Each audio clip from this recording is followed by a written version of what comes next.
Hello, this is Mrs. Scott, and we're here to talk about Jamestown today. Our lesson question is, what factors allowed Jamestown to become the first successful English colony in the New World? So let's find out. Jamestown, a triangular shaped fort as we see here, became the first permanent, keyword, English settlement in North America in the year 1607, several years after the failure of Roanoke. In our map activity, hopefully you've circled the correct general location of Jamestown, but we're going to look at a much more historically accurate and geographically accurate map here. If we were to describe where Jamestown was located, we would say that was on a peninsula on the James River. We can see that this peninsula is surrounded by water on three sides. And why that location? We already talked about this, but we're going to quickly review. Jamestown was inland, which protected it from more harsh weather, like excessive hurricanes, stuff like that. It also gave them some protection from competing Spanish ships. Jamestown was also located near several sources of fresh water, which is good for drinking water, hygiene, and farming. So many good reasons that Jamestown was kind of an ideal spot. Why was England looking to colonize with Jamestown? We know that they're competing against other European countries. They wanted to increase their wealth and power first with hopes of finding gold. That was the first reason they thought that they would find gold in Jamestown, or at least somewhere in the New World where they landed. The other two kind of have to do with this triangular trade that we've previously discussed. They're looking for gold, but they're also looking for other natural resources in the New World, whether that's timber or other cash crops or maybe other minerals. They're looking for natural resources that they can profit from. And thirdly, if they open up colonies in North America, that will open up more markets for them to trade with. They have people to sell items to, people to get natural resources from. It will expand their trade market. So gold, other natural resources, and expanding trade markets. Jamestown was founded as an economic project. An economic moneymaker was their goal. Who settled in Jamestown? How did they do that? It was the Virginia Company of London. They are a stockholding business, like a company, that financed or paid for the establishment of this colony. They were settled in London, the capital of England, and they advertised, if you give us your money, we will help take you and settle you in the New World, where hopefully you will, find gold or somehow make your fortunes that way. So this stockholding business both advertised and helped settle and financed or paid for the colony of Jamestown. Jamestown was meant for long-term settlement. They were there to stay, not to visit. And they weren't there just for exploring. So Jamestown had a lot of women and children, especially in comparison to previous exploration at Roanoke. Women and children meant generational settlement. You can't just cross the ocean and get a colony at this time. You have to ask the king, because the king's the boss. And so the King of England granted charters to the Virginia Company. A charter is like a contract.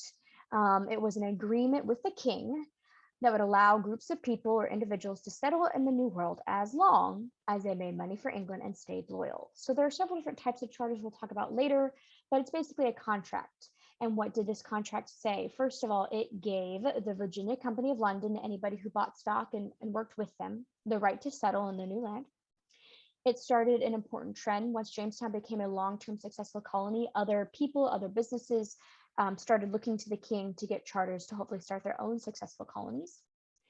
And it also, this contract gave the Jamestown colonists the same rights and protections of the law as other English citizens. So even though they were 3,000 miles away from the king, they were supposed to be treated the same as other English citizens, say, living in London.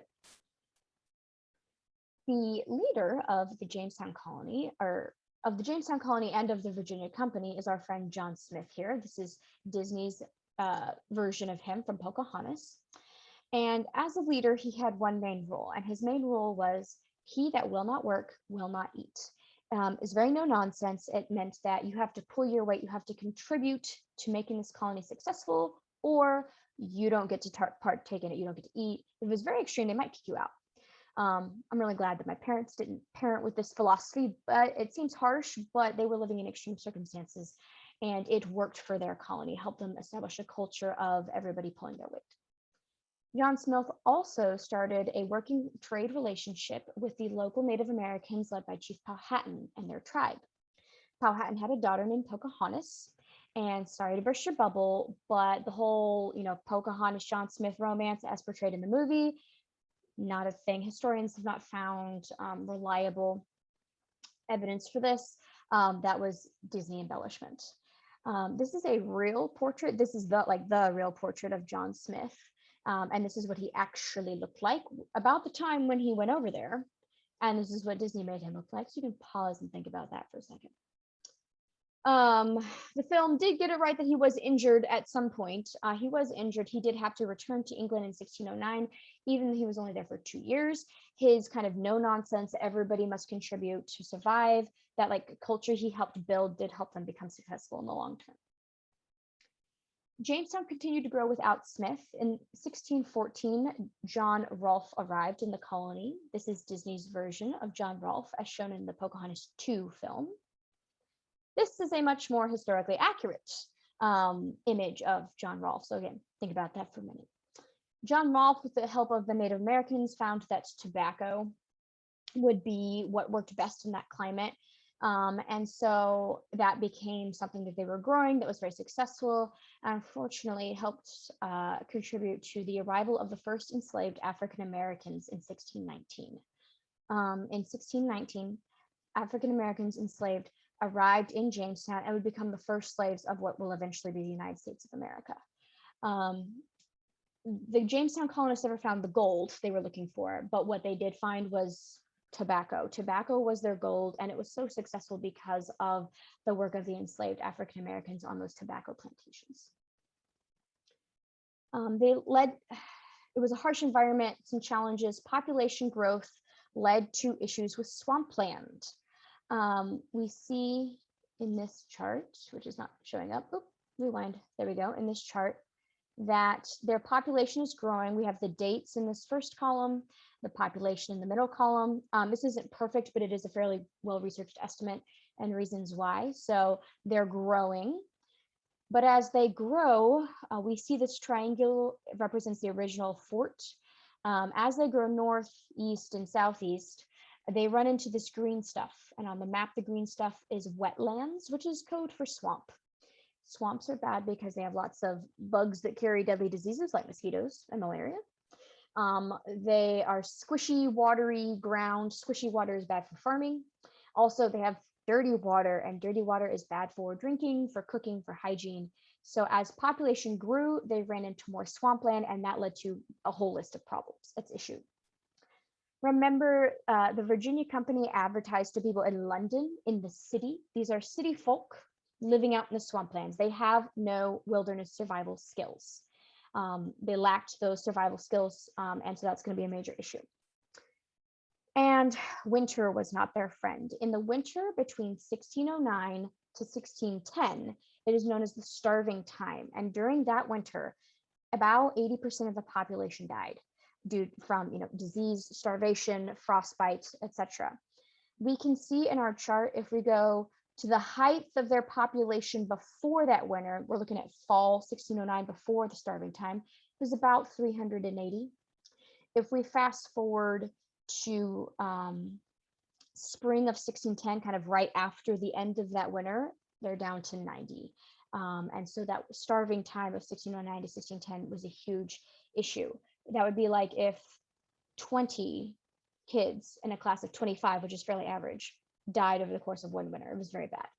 So why didn't they all die? In spring of 1610, ships arrived with supplies, food, people, so that helped.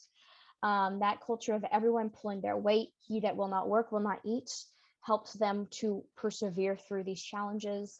And the assistance from the Powhatan tribe was invaluable. Teaching them those wilderness survival skills and self-sustaining farming was probably the biggest thing, because when you can feed yourself, you tend to live longer. We've seen that throughout history. So, what factors allowed Jamestown to become the first successful English colony in the New World?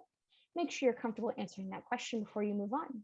Last but not least, This last slide has directions for a should do for this lesson. So if you need it, you can fast forward all the way to the end. And if you have any questions, let me know. Good luck.